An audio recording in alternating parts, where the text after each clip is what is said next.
ரொம்ப சந்தோஷமாக இருக்குது. இந்த மொமெண்ட்டுக்கு தான் இந்த மொமெண்ட் என் வாழ்க்கையில் ஒரு ரொம்ப ரொம்ப இம்பார்ட்டண்ட்டான மொமெண்ட்டு. நிறைய தடவை வந்து எப்போ இது வரும்னு யோசிச்சிருக்கிறேன். என்கிட்ட தனியாக உட்காந்து பேசியிருக்கிறேன். ஸோ ஃபைனலி இது நடக்கும்போது ரொம்ப சந்தோஷமாக இருக்குது. இன்ஃபேக்ட் இங்கே இப்போது நின்று பேசும்போது எனக்கு ஃபஸ்ட்டாக என்ன ஞாபகம் வருதுன்னா, ஒரு 15, 16 வருஷத்துக்கு முன்னாடி இதே க்ரௌடில் நான் உட்காந்து வெண்ணிலா கபடி குழுவோடைய ஆடியோ லான்ச்சுக்கு வந்திருந்தேன். அண்ட் அன்றைக்கி அண்ணன் பேசிகிட்டு இருந்தார். எங்கள் மொத்த ஃபேமிலிக்கே அது ஒரு பயங்கரமான ஒரு மொமெண்ட். பிகாஸ் தமிழ் சினிமாவுக்கு ஃபஸ்ட் டைம் எல்லோரும் அண்ணன் சொன்ன மாதிரி அப்பாவோட கனவு ஃபஸ்ட் டைம் அந்த கனவை வந்து நிலாவை லைட்டாக தொடுற மாதிரி இருந்தது. ஸோ ரொம்ப சந்தோஷமாக இருந்தது. அப்படியே கட் பண்ணால் 15 வருஷம் கழிச்சு அண்ணன் எங்கள் ப்ரொடியூசராக உட்காந்துருக்கிறாரு, என்னை இன்ட்ரடியூஸ் பண்ணுறாரு. இதெல்லாம் நினச்சி கூட பார்க்கல. ஸோ உண்மையிலேயே இது நடக்கும்போது ரொம்ப ரொம்ப சந்தோஷமாக இருக்குது. நான் பிறந்தது திருச்சி, வளர்ந்தது ஃபுல்லாக சென்னை. மகரிஷி வித்யா மந்திரில் படித்தேன். அண்ட் எஸ்ஆர்எம் காட்டாங்குளத்தூரில் இன்ஜினியரிங் முடித்தேன். நான் என்ன தான் ஜாயிண்ட் ஃபேமிலியில் வளர்ந்துருந்தாலும் அவங்க சொன்ன மாதிரி கசின்ஸாக இருக்கிறதால எனக்கும் அண்ணா அக்கா அவங்களுக்குலாம் நிறைய வயசு வித்தியாசம். ஸோ என்னோடய ஃபஸ்ட்டு ஃப்ரெண்டு வந்து ஒரு வகையில் சினிமா தான். ஏன்னா டிவி ஸ்க்ரீன் ஒட்டி தான் நான் உட்காந்துருப்பேன், அதுதான் ஃபுல்லாக பார்த்துட்ருப்பேன். எனக்கு சின்ன வயசுலேருந்து அந்த ஆர்வம் பயங்கரமாக இருந்தது. அண்டு அப்பாவோட ஆசை கனவு அவருமே அது சின்னதாக எனக்குள்ளே அப்படியே விதை போட்டுகிட்டே இருப்பார். ஸோ எனக்கு இந்த சினிமாவை இன்னும் கொஞ்சம் கற்றுக்கணும், சினிமாவை புரிஞ்சுக்கணும், நம்ம பார்த்து ஒரு விஷயம் ரொம்ப ரசிக்கிறோம், இதை பற்றி இன்னமும் டீப்பாக புரிஞ்சுக்கணுன்றது எனக்கு சின்ன வயசுலேருந்தே அந்த எண்ணம் இருந்தது.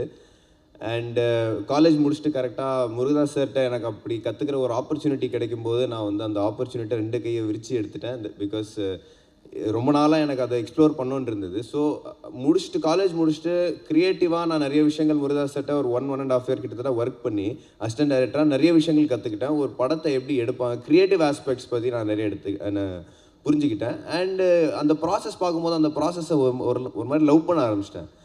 ஸோ ஓகே, டைரெக்ஷன் ரொம்ப பயங்கரமாக இருக்கே, இன்னும் ஒரு சில படங்களில் அசிஸ்டன்ட் டைரக்டராகவே ஒர்க் பண்ணலான்னு நினச்சேன். அந்த டைமில் தான் அண்ணன் கூப்பிட்டு எனக்கு அட்வைஸ் பண்ணார். வை நாட், ஆக்சுவலாக அசிஸ்டன்ட் டைரக்டர் ஆகிறதுக்குமே ஒரு பெரிய காரணம் இருக்குது. கார்த்தி சார் அவரோட அந்த டைமில் எப்படி ஸ்டார்ட் பண்ணலாம், காலேஜ் முடிச்சுட்டு எப்படி போகலான்னு பார்க்கும்போது கார்த்தி சார் வந்து மணி சாரோட அசிஸ்டண்ட்டு.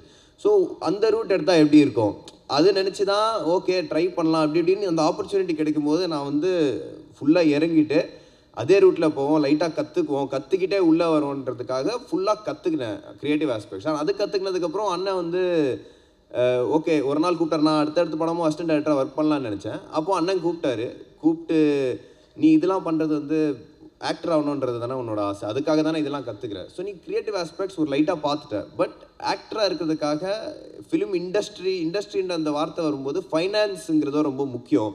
ஒரு படத்தை தயாரிப்பாளர் சைட்லேருந்து என்னெல்லாம் வேணும், என்னெல்லாம் தேவைன்றது கற்றுக்கோன்னு சொன்னார்.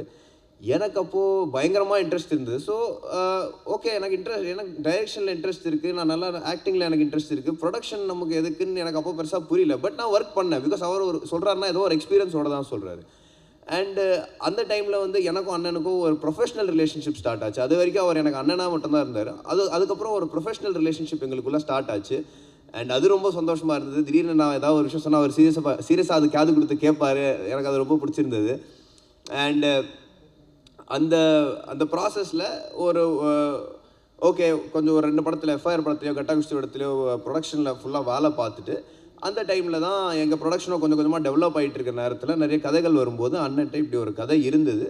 அவர் இந்த கதை கேட்டு வச்சுருந்தாரு எனக்காக, நல்லா இருக்கும் அவனுக்கு சொல்லி ஒரு 1 லைன் சொல்லி படிக்க சொல்லியிருந்தார். நானும் படித்தேன். எனக்கு ரொம்ப பியூட்டிஃபுல்லாக கதையாகவும் ரெடியாக இருந்துச்சு. பட்டு அவர் சொன்ன மாதிரி வெறும் ரைட்டராக தான் இருந்தாங்க. ஸோ டைரக்டர் சார் உள்ளே வரதுக்கு ஒரு 1.5 இயர் ட்ராவல் இருந்தது. அந்த 1.5 இயர் சும்மா வீட்டில் வெட்டியாக உட்காந்துருந்தேன். ஸோ ஒரு ஆக்டராக இது எப்படி ஒரு ஃப்ரீலான்ஸான வேலை, தனியாக நம்ம எவ்வளோ வெயிட் பண்ணோம் ஆப்பர்ச்சுனிட்டிக்காக நம்மளுக்கு ஒரு ஆப்பர்ச்சுனிட்டி இருக்கும்போதே நம்ம வெயிட் பண்ண வேண்டியதாக இருக்குது. ஸோ இந்த மேடையோட இந்த ஆப்பர்ச்சுனிட்டியோட மதிப்பு என்னன்றது எனக்கு ரொம்ப ரொம்ப நல்லாவே புரியுது. பிகாஸ் ஒன்று நான் அப்பாவோட ஸ்ட்ரகிள்ஸ் பார்த்துருக்கேன், அண்ணனோட ஸ்ட்ரகிள்ஸ் பார்த்துருக்கேன். அதை தாண்டி நானுமே வந்து இந்த 1.5 வருஷம் சும்மா வெட்டியாக இருந்ததும் இல்லை அசிஸ்டன்ட் டைரக்டராக வேலை பார்த்த டைமில் நம்மகிட்ட ஆடிஷன் பண்ண வரவங்களும் அவங்களோட கண்ணில் ஒரு வெறியை பார்த்தவங்க. ஸோ இந்த இடத்தோட இந்த மேடையோட மதிப்பு என்னன்றது எனக்கு ரொம்ப நல்லாவே தெரியும். அண்டு அது முடிச்சுட்டு சார் சொன்ன மாதிரி அவர் வந்து மாடர்ன் லவ் பார்த்துட்டு அண்ணனும் அவங்க ஒய்ஃப் ஜுவாலா வந்து மாடர்ன் லவ் பார்த்துட்டு சார் உள்ளே வந்தார். அண்டு கிருஷ்ணா சார் பற்றி நான் கண்டிப்பாக சொல்லி ஆகணும். அவர் தான் எனக்கு பயங்கரமான ஒரு பில்லர். இந்த படம் பார்த்து எல்லோரும் என்ன சொன்னாங்கன்னா அவங்க அந்த பர்ஃபார்மன்ஸ் ஏன் நல்லா இருக்குன்னா அவர் அவ்வளோ பேஷண்ட்டாக நான் கேட்குற ஒவ்வொரு கேள்விக்கும் பதில் சொன்னார். ஸோ ஸோ அவரோட காமிக் டைமிங் பற்றி எல்லாருக்கும் தெரியும், அவரோட குவர்க்கினஸ் பற்றி எல்லாருக்கும் தெரியும். பட் யாருக்கும் பெருசாக என்ன தெரியாதுன்னா, அவர் வந்து பயங்கர பேஷண்ட்டான ஒரு மனுஷன். ஏன்னா நான் 1008 கேள்வி கேட்பேன், எல்லாத்துக்கும் வந்து சில சமயம் கேட்ட கேள்வியை திருப்பி கேட்பேன், எல்லாத்தையும் ரொம்ப பேஷண்ட்டாக டீல் பண்ணி எல்லாத்துக்கும் பதில் சொன்னதால தான் இந்த பர்ஃபார்மன்ஸில் யாருக்காவது ஏதோ நல்லா தெரியுதுன்னா அதுக்கு ஒரு மிகப்பெரிய காரணம் வந்து அவரோட பேஷன்ஸ் தான். அண்டு ஸோ எல்லாரையும் வந்து நானும் இந்த மேடையில் ரொம்ப நேரம் எடுக்கல, எல்லாரும் தேங்க் பண்ணிடுறேன். ஐ want to thank all the artist who work with me. Mithila, she was very very helpful. அவங்கள பார்க்கும்போது எனக்கு என்னென்னா, இப்போ என்னோடய ஃபஸ்ட்டு படம், நான் வந்து ஒவ்வொரு ஷாட்டுக்கும் ஒவ்வொரு சீனுக்கு கண்டிப்பாக ஹார்ட் ஒர்க் பண்ணணும், மெனக்கடணும். பட் அவங்க வந்து ஒரு 6-7 இயர்ஸ் எக்ஸ்பீரியன்ஸோடு உள்ளே வந்ததுக்கப்புறம் ஒவ்வொரு ஷாட்டுக்கு அவ்வளோ ஹார்ட் ஒர்க் போடும்போது எனக்கு பார்க்கும்போதே பயங்கர மோட்டிவேட்டிங்காக இருந்தது. So thanks for motivating me. And அவங்க அவ்வளோ ஒர்க் பண்ணிட்டு வந்தாலுமே எந்த பாயிண்ட்லையுமே எனக்கு எல்லாம் தெரியும், உனக்கு பெருசாக தெரியாதுன்றது காட்டிக்கல. அவங்க நினச்சா பண்ணியிருந்துருக்கலாம். ஸோ அது thank you for treating me with so much of respect on sets. And Nivashini, Nirmal, thank you all of them for so much. Mysskin sir பற்றி சொல்லணும்னா, அவர் வந்து அவர் செட்டுக்கு வந்தாலே ஒரு ஆராவோட வருவார்.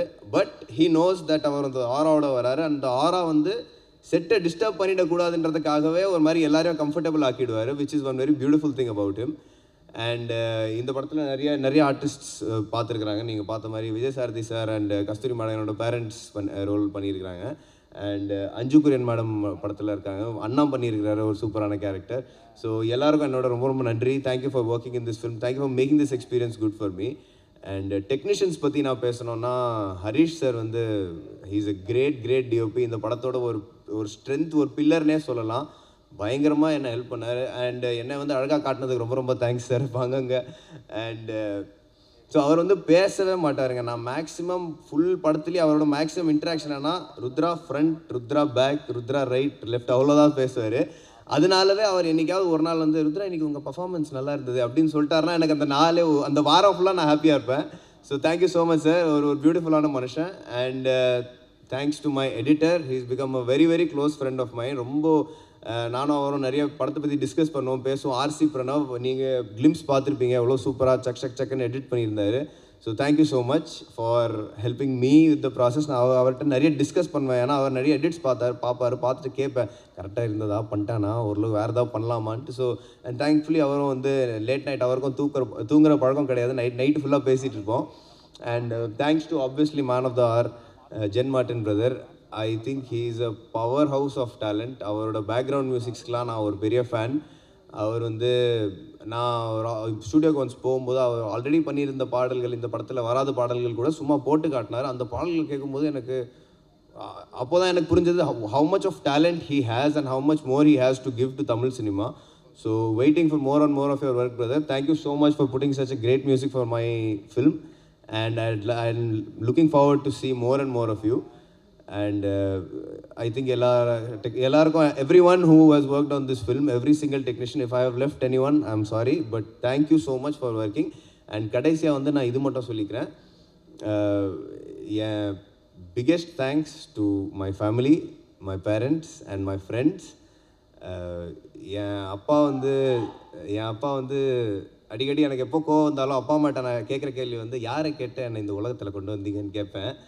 ஆனால் தேங்க்யூ என்னை இந்த உலகத்துக்கு கொண்டு வந்ததுக்கு. இந்த உலகத்துக்கு கொண்டு வர்றது மட்டும் இல்லாமல் நான் என் வாழ்க்கையில் என்ன செய்யணுங்கிறது நீங்கள் தான் எனக்கு புரிய வச்சிங்க. சினிமா தான் என்னோடய லைஃபு, அது நீங்கள் தான் எனக்கு புரிய வச்சிங்க. சின்ன வயசுலேருந்து ட்ராமாவாக இருந்தாலும் சரி, எதுவாக இருந்தாலும் சரி, நான் அவங்களோட தான் டைலாக்ஸ் டிஸ்கஸ் பண்ணுவேன் வீட்டில் வந்து. ஸோ பயங்கர ஒரு சப்போர்ட்டிவான ஃபேமிலி எனக்கு கிடச்சிருக்கிறதுக்கு நான் ரொம்ப கொடுத்து வச்சுருக்கிறேன்னு நினைக்கிறேன். யாருக்குமே வந்து 4 பேரண்ட்ஸ் கிடையாது, 2 அப்பா 2 அம்மான்ற மாதிரி அந்த அன்பு டபுள் மடங்காக எனக்கு கிடச்சிருக்குன்றது நான் ரொம்ப கொடுத்து வச்சுருக்கிறேன். அண்ட் ரொம்ப முக்கியமாக நான் வந்து தேங்க்ஸ் சொல்லணுன்னா என் அண்ணனுக்கு தான். பிகாஸ் என்ன தான் இருந்தாலும் அவர் நான் பயங்கரமாக அவர் மேலே எனக்கு ரொம்ப மரியாதை இருக்குது. அவர் ப்ரொடியூசராக இருக்கும்போது நான் அவரோட ஒர்க் பண்ணியிருக்கிறேன். ஸோ அவரோட படங்களுக்கு ஒரு ப்ரொடக்ஷனில் அவர் எப்படி வேலை பார்ப்பாருன்னு எனக்கு தெரியும். இப்போ சின்ன வயசுலேருந்தே பீட் அவரோட கிரிக்கெட் கோச்சஸாக இருந்தாலும் சரி, அவரோட ஒர்க் பண்ண டைரக்டர்ஸாக இருந்தாலும் சரி, யாராக இருந்தாலும் சரி, ஒரு வேர்டு வந்து விஷ்ணுங்கிற பேர் வந்தாலே எஃபர்ட் வந்து 100% போடுவாருன்னு சொல்லுவாங்க. ஸோ அவர் படத்துக்கு ஒரு ப்ரொடியூஸ் பண்ணும்போது எவ்வளோ எஃபர்ட் போடுவார்ன்றது நான் ரொம்ப க்ளோஸாக பார்த்துருக்குறேன். ஸோ நம்ம படத்துக்கும் அதே மாதிரி போடுவாருன்னு பார்த்தா நம்ம படத்தில் அதோட டபுள் ட்ரிபிள் மடங்காக போட்டிருக்கிறாரு. ஒவ்வொரு விஷயமா அப்படியே மைக்ரோஸ்கோப்பில் வச்சு பார்ப்பாரு. கரெக்டாக இருக்கா இல்லையா, உன் முடி சைஸ்லேருந்து நீ இந்த இந்த இந்த சீன் உனக்கு ஓகேவா, நீ சும்மா யோசிச்சு பார்த்தே இது இப்படி கூட பண்ணலாமே அப்படி கூட பண்ணலாமே என்ன ரொம்ப வந்து நேரடியாக அப்படி மோட்டிவேட் பண்ணாமல் இப்படி எப்படி அப்படி அப்படி ஒரு மாதிரி சூப்பராக மோட்டிவேட் பண்ணுவார். So thank you so much. And இன்றைக்கி நான் இங்கே வந்து நின்று பேசுகிறேன்னா அதுக்கு ஒரு மிகப்பெரிய காரணம் வந்து நீங்கள் உங்கள் வாழ்க்கையில் பட்ட கஷ்டங்களோ நீங்கள் உழைச்சதால தான் இன்றைக்கி நான் இங்கே வந்து பேசிகிட்டு இருக்கிறேன். So thank you so much to give me this opportunity. And பொதுவாகவே பிரதர்ஸ்னால் நிறைய சண்டைகள் வரும், வாக்குவாதம் வரும், எனக்கும் அவருக்குமே வரும். ஆனால் பிரதர்ஸ் எப்போவுமே ஒவ்வொருத்தங்க மேலே பயங்கரமாக அன்பு வச்சுருப்பாங்க, அது வெளிப்படையாக காட்ட மாட்டானுங்க. ஸோ இந்த மேடை எனக்கு கிடைச்சிருக்கிறதால I want to say something for the first time in my life. I love you brother. இது நான் இது வரைக்கும் அவர்கிட்ட என்றைக்கா சொன்னதில்லை, ஃபஸ்ட் டைம் இங்கே சொல்கிறேன்னு ரொம்ப சந்தோஷமாக இருக்குது. அண்டு கடைசியாக மட்டும் ஒரே ஒரு விஷயம் மட்டும் நான் சொல்லிக்கிறேன். அண்ணன் எனக்கு நிறைய விஷயங்கள் நான் அவர் பார்த்து கற்றுருக்கிறேன் அண்ட் அவரோட ஜேர்னியை ஃபாலோ பண்ணியும் கற்றுருக்கிறேன். அவர் எனக்கு பயங்கரமாக பண்ண ஒரு அட்வைஸ் நான் என்றைக்குமே மைண்டில் வச்சுட்டு ஃபாலோ பண்ணுற ஒரு பிக்கெஸ்ட் அட்வைஸ் என்னென்னா, இந்த ஆப்பர்ச்சுனிட்டி யாருக்கும் கிடைக்காது, உனக்கு கிடைச்சிருக்கு, இது நீ தக்க வச்சுக்கணும். இது நீ தக்க வச்சுக்கணுன்னா நீ ஒர்க் பண்ணுற ப்ரொடியூசர்ஸ், டைரக்டர்ஸ் எல்லாரையும் மதிக்கணும், உனக்கு அன்பு கொடுக்குற ஆடியன்ஸை நீ மதிக்கணும். நீ வந்து இந்த வாய்ப்பை என்றைக்கும் ஜஸ்ட் அப்படி எடுத்துடக்கூடாது. இந்த வாய்ப்புக்கு எவ்வளோ ஹார்ட் ஒர்க் போட முடியுமோ போட்டுக்கிட்டே இருக்கணும். You have to respect all your directors, producers and the audience. And இங்கே அண்ணன் இருக்கிறதால ஒரு சின்ன என்ட்ரி எனக்கு கிடச்சிருச்சு. பட் இந்த இடத்த நான் தக்க வச்சுக்கணுன்னா எனக்கு வந்து ப்ரெஸ்ஸோட சப்போர்ட், மீடியாவோட சப்போர்ட், ஆடியன்ஸோட சப்போர்ட் அண்ட் வந்து தொடர்ந்து நான் நல்ல படங்கள் பண்ணிகிட்டே இருந்தால் மட்டும்தான் என்னால் இங்கே சர்வைவ் பண்ண முடியுன்றது அவர் சொல்லி தான் அவர் வந்து எனக்குள்ளே அந்த விதையை இது பண்ணிட்டார். நீ என்ன நடந்தாலும் இந்த ஒரு விஷயத்தை மட்டும் விட்டுறாதான்னு சொன்னார். And I am so thankful that எனக்கு வந்து வழிகாட்டுறதுக்கு இப்படி எக்ஸ்பீரியன்ஸ்டான ஒரு அண்ணன் இருக்கிறாரு. எல்லாருக்கும் இப்படி ஒன்று இருக்குமான்னு தெரில. இந்த மாதிரி வேறு யாராவது அண்ணன் பண்ணியிருப்பாங்களான்றது எனக்கு தெரில.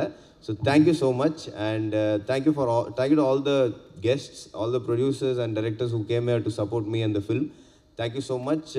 ரொம்ப நேரம் பேசிட்டேன்னா sorry, but thank you so much. Please watch the film on July 11 and I'm waiting for. And from Junior Kupana team we have Najilla avargal. Can you please join us on stage?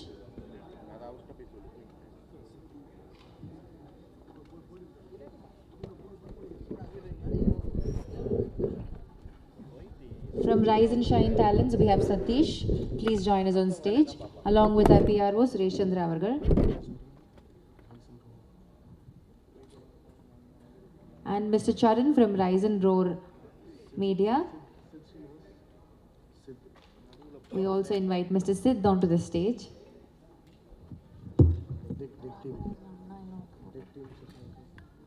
Sashank from DEC. Moti.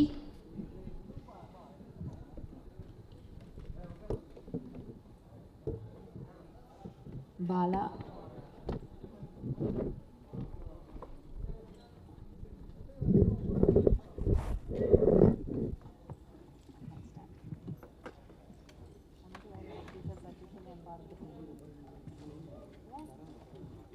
Sharavan, can you please join us on stage? And also Miss Sindhu.